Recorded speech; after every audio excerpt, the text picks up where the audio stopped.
Hi! In the last episode, we learned how to benefit of the signal analysis function. In this episode, we are going to improve our tank control by using the limit function of the RSG45. With the limit function, we are able to control our relays and track events based on the process data. Let's start by controlling the heating of the fluid in the tank. We would like to heat the water in the tank up to 80 degrees C. If we reach 80 degrees C, we would like to turn off the heating unit of the tank. As the temperature doesn't stay at a constant temperature of 80 degrees C due to certain heat transfer effects, we would like to implement a hysteresis of 2 degrees.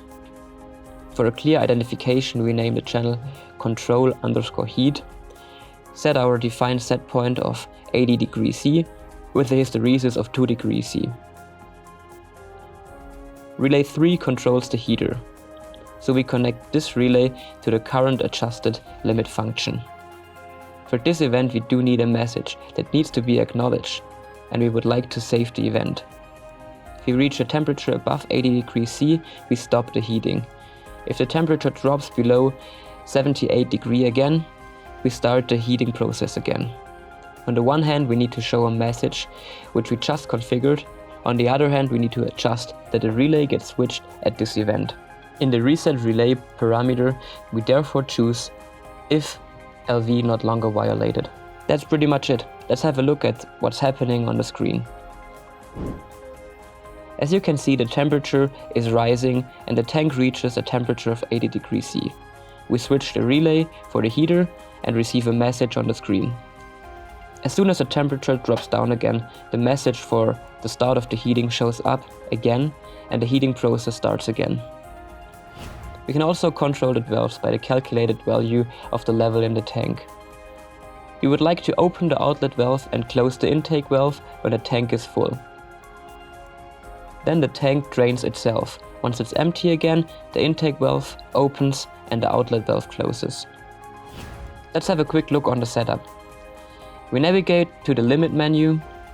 Here we can see that we created 2 separate limit functions, one for each relay. We've set some notifications to see what's happening for both a full and an empty tank.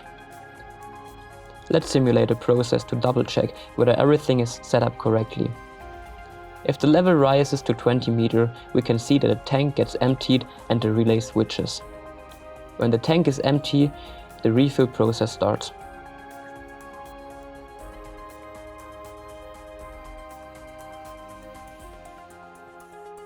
Check out our operating instructions on andres.com to learn how to realize an in-band limit.